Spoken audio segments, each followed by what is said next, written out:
நம் நேராக வசனத்துக்காய் கடந்து போவோம். நிச்சயமாக இது உங்களுக்கு புரோஜனமாக இருக்கும் என்று சொல்லி, இந்த வார்த்தை புரோஜனமாக இருக்கும் என்று சொல்லி நீ கர்த்தருடைய நாமத்திலே உங்களுக்கு சொல்ல விரும்புகிறேன். மத்தேயு சுவிசேஷம் 12ஆம் அதிகாரம் 43, 44, 45 இந்த 3 வசனத்தை நாம் வாசிப்போம். அசுத்த ஆவி ஒரு மனுஷனை விட்டு புறப்படும் போது, பாருங்க, அசுத்த ஆவி ஒரு மனுஷனை விட்டு புறப்படும் போது, அல்லேலூயா. அப்போ மனுஷனுக்குள்ள அசுத்த ஆவி இருக்கிறது. அந்த அசுத்த ஆவி மனுஷனை விட்டு புறப்பட்டு போகும்போது வறண்ட இடங்களில் அலைந்து, வறண்ட இடத்திலே அலைந்து இளைப்பாறுதல் தேடியும் கண்டடையாமல், பாருங்க, அந்த வறண்ட இடத்துல போய் அந்த ஆவி தனக்கு இளைப்பாறுதல் கிடைக்குமா என்று தேடுகிறது. ஆனா அந்த இடத்துல அந்த ஆவிக்கு என்ன பண்ணல? இளைப்பாறுதல் கிடைக்கல. ஒருவேளை அநேக மனுஷனத்தில் ஜபிக்கும் போது அந்த ஆவி அவங்களை விட்டு போகிற வேலையில் புதுசாக வந்திருக்கிற விசுவாசிங்க என்ன பண்ணுவாங்கன்னா, அந்த ஆவிக்கு வழி விடுவாங்க. ஏய், போர் வந்துரு, அந்த ஆவி என்ன பண்ணிட்டோம், போட்டோம் அப்படின்னு. அல்லேலூயா. பிரியமானவர்களே, இந்த வார்த்தை கேட்டுக்கொண்டிருக்கிறவங்களுக்கு நான் சொல்லுகிறேன், ஒரு மனுஷனை விட்டு ஆவி புறப்படும் போது அந்த ஆவி வனாந்தரமா போய் அலைந்து திரிகிறதாம். அல்லேலூயா. அப்போ நீங்க வழிவிடுன்னு சொல்றீங்களே, அது என்னன்னா உங்களுக்குள்ள இருக்கிற பயம் அந்த ஆவி உங்களுக்குள்ள வந்துருமான்னு சொல்லி. அதுக்கு உங்களுக்கு சின்ன எக்ஸ்பிளைன் பண்ற பாருங்க. ஒருவர் குடிக்காரா இருக்கிறாரு, ஒருவர் பீடி சிகரெட் பிடிக்கிறாரு, ஒருவர் அதுக்கு மேல தவறான பழக்கத்தை அவர் வைத்திருக்கிறாரு. அப்போ அந்த ஆவி உள்ள இருந்து அதெல்லாம் அனுபவிக்கும். அவர் என்னென்ன செய்யறாரோ அதெல்லாம் அதை அனுபவிக்கும். அப்போ இப்போ பாஸ்டங்க ஜெபிக்கிற வேலையில அந்த மனுஷனை விட்டு அந்த ஆவி வெளியில போயிட்ட உடனே அது பக்கத்தில் இருக்கவங்க மேல என்ன பண்ணாது, போகாது. முதல்ல நீங்க புரிந்து கொள்ளுங்க.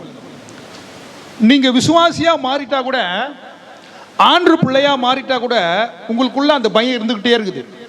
ஐயோ, பாஸ்டர் ஜெபிக்கிறாரு, பக்கத்து வீட்டில் ஜெபிக்கிறாங்க, எதிர் வீட்டில் ஜெபிக்கிறாங்க, அது எங்கே போவோம், எங்கள் வீட்டுக்குள்ளே வந்துடும், என் மேலே வந்துடும் அப்படி சொல்லி உங்களுக்குள்ள இருக்கிற ஒரு பலவீனத்தின் ஆவி, உங்களுக்குள்ள பயத்தின் ஆவி, அது என்ன பண்ண வைக்குதான், உங்களுக்குள்ள செயல்பட வைக்குதான். அல்லேலூயா. அப்போ எப்போ பாரு ஒரு திகிலான வாழ்க்கை, ஒரு பயமான வாழ்க்கை. அல்லேலூயா. அப்போ முழுமையான கிறிஸ்தவங்களா நீங்க மாறவே முடியாது. ஒரு முழுமையான கிறிஸ்தவனா நீ இருந்தினா உன் மேல பரிசுத்த ஆவியினுடைய வல்லம் இருக்கும். அந்த ஆவி உன்னை தொட்டோனே அது எரியும். அப்போ உனக்கு ஆட்டோமேட்டிக்கா உனக்குள்ள என்ன வரும்னா தேவ பலன் வரும், உனக்குள்ள தைரியம் வரும். ஆனா இங்க வேதம் சொல்லுகிறது, அது என்ன செய்தான், அலைந்து இளைப்பாறுதல் தேடியும் அங்க என்ன இல்லையா, அதுக்கு கண்டடையல. வாசிங்க. நான் விட்டு வந்த என் வீட்டுக்கு திரும்பி போவேன் என்று சொல்லி. அது வீடு எங்கயா? ஒருத்தர்கிட்ட இருந்து போச்சுல, அதுதான் அது வீடு.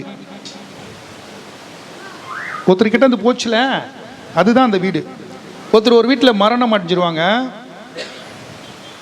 அந்த வீட்டுக்குள்ள அந்த ஆவி இல்லை. ஒரு மனுஷனுக்குள்ள என்ன பண்ணுது, அந்த ஆவி உள்ள இருக்கிறதுனால இங்க வந்து அது அலைந்து திரியும் போது அதுக்குள்ள என்ன பிரச்சனை வருதுன்னா, இளைப்பாறுதலே கிடைக்கல. அப்ப அது என்ன யோசிக்குதுன்னா, நான் விட்டு வந்த வீட்டுக்கே நான் என்ன பண்ண போறேன், போறேன். அல்லேலூயா. அப்ப அதுக்கு என்ன தோணுது, சரிகிறேன் எப்படியா, அதுக்கு வீடா இருக்குது. அப்ப திருப்பமா அந்த ஆவி எங்க வருதா, விட்டு போன இடத்துக்கு வருது. வாசிங்க. அங்கே வந்து அந்த வீடு வெறுமையாகவும், அந்த வீடு எப்படியா, வெறுமையாகவும். அது மாறல. ஒரு ஆவி அந்த வீட்டை விட்டு போனா அந்த வீடு ஜப கூட்டமா மாறணும், ஜபமா மாறணும், பரிசுத்தமா மாறணும், அக்கினியா மாறணும், வல்லமையா மாறணும், தேவ பிரசனமா மாறணும். அப்போ அந்த ஆவி வந்தா, ஐயோ இது என் வீடு இல்லைன்ட்டு என்ன செய்யுமா, பயந்துக்கிட்டே ஓடியே போகுமா. ஆனா அந்த ஆவி வந்து பார்க்குற வேலையில் இந்த வீடு எப்படி இருக்குதா, எப்படி இருக்குதா? வெறுமையாய் பெருக்கி ஆ, ஜோடிக்கப்பட்டதாகவும் இருக்க கண்டு. ஆமா. இப்போ ஒரு ஜோடிப்பு வேலையாகுது. என்ன வேலையா இருக்குது? சிலர்லாம் பாருங்க, ஜோடிப்பு பேச்சா இருக்கும். ஒரு ஊழியக்காரங்கிட்ட பேசுற, அப்பா அம்மாண்ட பேசுற, நீ பொய் பேசுற, ஏமாத்துறன்னு தெரிஞ்சும் ஜோடிப்பா பேசிட்டு இருப்ப. அப்போ அந்த ஆவி வந்து உன்னை பார்த்தோன்னே இவன் என்ன பண்றான்? இன்னும் இந்த காரியங்கள்லேருந்து இவன் என்ன செய்யல, மாறவே இல்லை. அந்த பாசு தான் என்ன தோர்த்தினாரு. ஆனா இவனும் என்னை விரும்பி என்ன பண்றான்? காத்துக்கிட்டே இருக்கிறான்ட்டு அந்த ஆவி என்ன பண்ணுமா? திருப்பி எந்த வீட்டுக்கு வருமா? ஆமா, புறப்பட்டு போச்சுல, திருப்பி அது வீட்டை என்ன பண்ணுமா? தேடி வருமா? வாசிங்க. திரும்பி போய் தன்னிலும் பொல்லாத வேறு 7 ஆவிகளை தன்னோட கூட்டிக் கொண்டு பாருங்க. இப்ப இன்னும் பலப்படுத்துது. போய் இன்னும் 7 பேர் என்ன பண்ணுது? பலப்படுத்துது. அப்போ அது 7 பேரை பலப்படுத்தி உள்ள வருதுன்னா நீ எவ்வளவு பாவத்தை பலப்படுத்தி உள்ள வச்சுக்கிற பாரு. உன்னை அட்டாக் பண்ணாது என்ன பண்ணுது? இன்னும் நிறைய காரியங்களை பெருக்குது, பலப்படுத்துது. இந்த வாட்டி போனா ஒருத்தனா என்ன பண்ணக்கூடாது? வீட்டுக்கு போகக்கூடாது. ஏன்னா நான் ஒருத்தனா இருக்கும் போத கொஞ்சம் வேலையை தான் பார்த்துருந்தான். நான் விட்டு வந்த உடனே அவனுக்குள்ள ஏசப்பா கொண்டு வந்து, ஏசப்பா வேலையை, ஜப வேலையை அவன் பார்க்கல. அவன் பலவிதமான பாவங்களிலே உள்ள பலப்பட்டுனே இருக்கிறான். நீ மனுஷனே இவ்வளவு பாவத்துல பலப்பட்டு இருக்கிறனா, நான் போயிருக்கிறேன்னு நான் பயங்கரமா பலம் கொண்டு 7 ஆவியவனுக்குள்ள கொண்டு வருவேன். இதுதான். வாசிங்க. உட்புகுந்து அங்கே குடியிருக்கும். அப்பொழுது அந்த மனுஷனுடைய முன்னிலையை பார்க்கிலும் அவன் பின்னிலைமை அதிக கேடு உள்ளதா இருக்குமா? இப்ப ஃபர்ஸ்டாவது பரவாயில்ல, உன்னோட என்னாச்சு?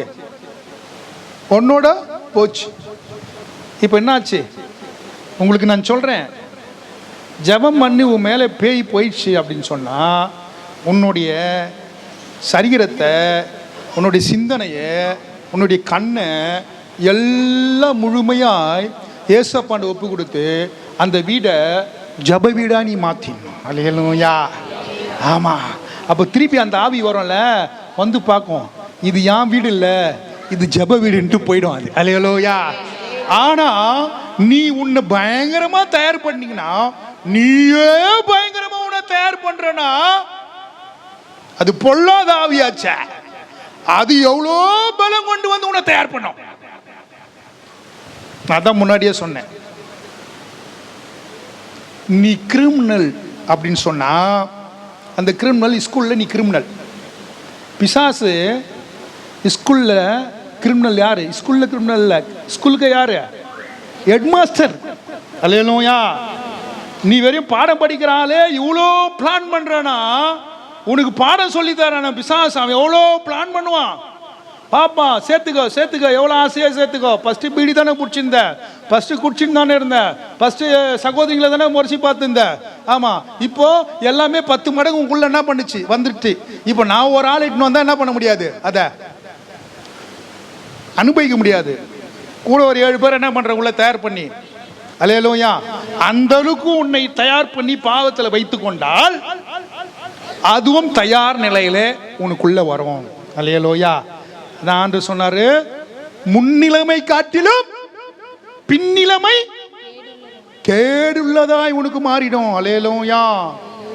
கேடு உள்ளதாய் மாறிடும். கேடுன்னா என்ன? அது அவ்வளவுதான். எப்படி வந்தது ஒரு கேடுன்னு சொல்லுவாங்களே. அல்லேலூயா. பினிஸ்டா மாறிடும். ஆமென். ஒன்று ஏசப்பாண்ட வராம கூட இருந்துரு, வந்துட்டு ஏமாத்திட்டு என்ன பண்ணாத இருக்காது. அல்லேலூயா. ஆமீன் சொல்லுவோமே. இல்லை என்னால் வர முடியலனால கூட பரவாயில்ல, ஆனால் வந்துட்டு 4 பேர் உனக்கு ஸ்தோத்திரம் பண்ணிட்டு, உன்னை ஊழியக்காரன்னு சொல்லிட்டு, உன்னை 4 பேர் வாழ்த்தி, உன்னை நல்ல நிலையில் ஏசப்பா புள்ளன்னு உன்னை சொல்லி, உன்னை எல்லா இடத்துலையும் உன்னை உயர்த்தி வைத்திருக்கிற இடத்துல ரகசிய பாவத்தை செய்தேன்னா, முன்னிலைமையோட பின்னிலைமை கேடு உள்ளதா இருக்கும். அல்லேலூயா. ஆமேன்னு சொல்லுவோமே. இப்போ புரியுதுங்களா? சிலர் கேட்பாங்க, ஐயா நாங்கள் சர்ச்சுக்கு வந்துட்டோமே, அந்த ஆவி ரிட்டர்ன் ஏன் வந்தது? அல்லேலூயா. ஆமாம், ரிட்டர்ன் வரதுக்கான வழியை நீ என்ன பண்ணிட்ட? செஞ்சிட்டேன். அல்லேலூயா, ஆமென். இங்கே நான் ஒன்று சொல்ல விரும்புகிறேன்.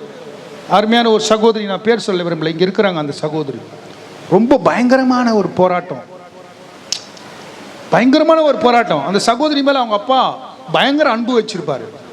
ஆனால் அந்த பிசாசை துரத்தவே முடியலன்னு சொல்லி ரொம்ப வேதனையாக இருந்தார். அப்போது ஆத்மானச சபையில் ஜெபிக்கும் போதே அந்த பிசாசு அந்த சகோதரி விட்டு போயிடுச்சு. எப்படியும் குறைஞ்சபட்சம் ஒரு 8 வருஷம் இருக்கும் வச்சுங்க. ஆனால் திரும்ப அந்த ஆவி என்ன பண்ணல, அங்கே வரல. ஏன் வரலன்னா முழுமையாக என்ன பண்ணிட்டாங்க, அவங்க எதுக்காக மாறிட்டாங்க, தன் சரீரத்தை தன் சிந்தையை தேவனுக்கு முன்பாக ஒப்பு கொடுத்துட்டாங்க. எப்போதும் தேவ பிரசன்னத்தை காத்திருக்க கேட்டாங்க. அப்போ தேடி வந்த ஆவி என்ன பண்ணுச்சு, இது யா வீடு அல்ல என்று போயிடுச்சு. அல்லேலூயா, அல்லேலூயா. அதுதான் முன்னாடியே சொன்னேன், நீ பலவிதமா மறைவா இவ்வளோ பாவத்தை செய்து நீ சேர்த்து வச்சுட்டே இருந்தீன்னா அவன் உங்களுக்குள்ள வர்றதுக்கு அவனை நிறைய பேர் என்ன பண்ணுவான், சேர்த்து வைப்பான். அல்லேலூயா, ஆமென். அந்த வீடு வந்து பார்த்த உடனே எப்படி இருக்கணுமா, ஏசப்பா வீடாக இருக்கணும். ரெண்டாவது, அந்த ஆவி என்ன செய்யாது, உங்களுக்குள்ளே வராது. அல்லேலூயா. எத்தனை பேர் மனமகிழ்ச்சியாக கேட்குறேன்? ஆமாம். யோவானது சுவிசேஷம் 5ஆம் அதிகாரம் 14ஆம் வசனத்தை வாசிப்போம்.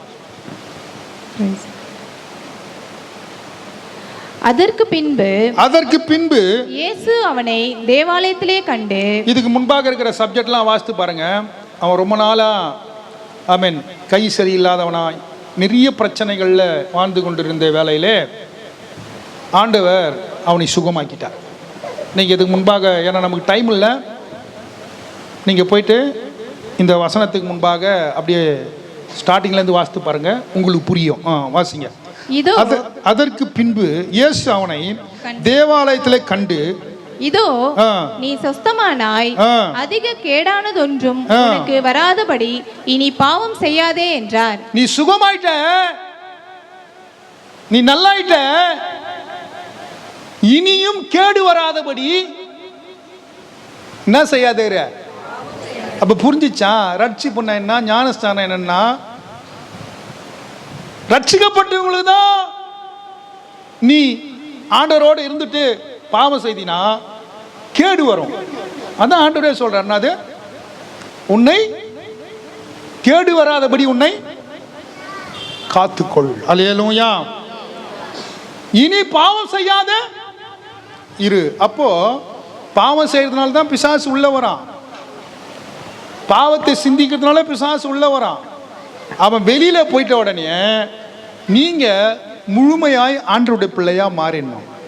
மாறிட்டா அவனுக்கு அங்கே இடமே இல்லை. ஏன்னா உன் மேலே வந்து கை வச்சானா அவன் எரிஞ்சிடுவான். அல்லேலூயா. அதான் ஆண்டவர் சொல்ற, என்னது, உனக்கு ஆமா கேடு ஒன்றும் வராதபடி பாவம் செய்யாதே இரு. அல்லேலூயா. இப்போ புரிஞ்சுட்டிங்களா? பிசாசு போதுன்னா போகிற பிசாசு சபையில் இருக்கிறவங்க பக்கத்தில் இருக்கிறவங்க மேலே என்ன பண்ணாது, போயிடாது. இல்லைன்னா உங்க கூட பின்னாடியே நடந்து என்ன பண்ணாது, வராது. நீங்கள் அதெல்லாம் நினச்சின்னு வரீங்க, ஐயோ அந்த அக்கா ஆடிய மேலே இது ஊந்துச்சு, தொடையில் ஊந்துச்சு அந்த அக்கா, ஐயோ ஐயோ அதுலேருந்து தொடை கோணிக்கிச்சு, தொடை எதுவுமே ஆகாது. ஹல்லேலூயா. அப்போ வேத வசனத்தை வாசித்தினா சொல்லுவேன், அந்த ஆவி எங்கேயோ போய் என்ன பண்ண போகுது, அலைய போகுது. திருப்பமா அந்த ஆவி என்ன பண்ண போகுது, எங்க வரப்போகுது, அது வாழ்ந்த வீட்டுக்கு தான் வரப்போகுது, உன் வீட்டுக்காக வரப்போகுது. அல்லேலூயா. ஆமென். ஜாக்கிரதையா இருங்க. கேடு ஒன்றும் உண்டாக்காதபடி, திருப்பம் பாவம் செய்யாதபடி உங்கள் வீட்டை நீங்கள் வசனத்தினாலே அது பொருத்தி கொள்ளுங்கள், ஜெபத்தினால் அதை பாதுகாத்து கொள்ளுங்கள். கர்த்தர் உங்கள் மேலே அன்பாக இருக்கிறார். நீங்கள் இது கீழ்ப்படியும் போது போன பிசாசு ரெண்டாவது உங்கள் சரீரத்தில் வரவே வராது. திருப்பம் பாவம் செய்து, திருப்பி சிந்தனையில் பாவம் செய்து, ஆண்டுடைய வார்த்தைக்கு கீழ்ப்படியாமல் உன் மாம்ச சிந்தைக்கு நீ பேசிக்கொண்டே இருந்தினால் இதை காட்டிலும் பெரிய பிரச்சனைகளை நீ சந்திப்பாய். அதே நேரத்தில் எல்லா ஆண்டவரை இப்போ கூட நான் என்னை மாற்றிக்கிறேன்ப்பா, இப்போ கூடப்பா நான் உன் பிள்ளை ஆண்டவரை, நீர் ஒரு விஷயம் என்னை மன்னிப்பா அப்படின்னு சொன்ன ஆண்டவர் உன்னை மன்னித்து உனக்கு இப்போவே ஒரு ஆசீர்வாதத்தை கொடுத்து கேடு ஒன்றும் உண்டாக்காதபடி உண்டாக்கி கொள்ளாதபடிக்கு நம்மை பாதுகாக்க ஒரே வழி கர்த்தராகிய இயேசு கிறிஸ்துவின் நாமம். அந்த நாமத்தை பற்றிக்கொள், கர்த்தர் உங்களோடு இருப்பார். இயேசுவின் நாமத்தின் பிதாவே, ஆமென்.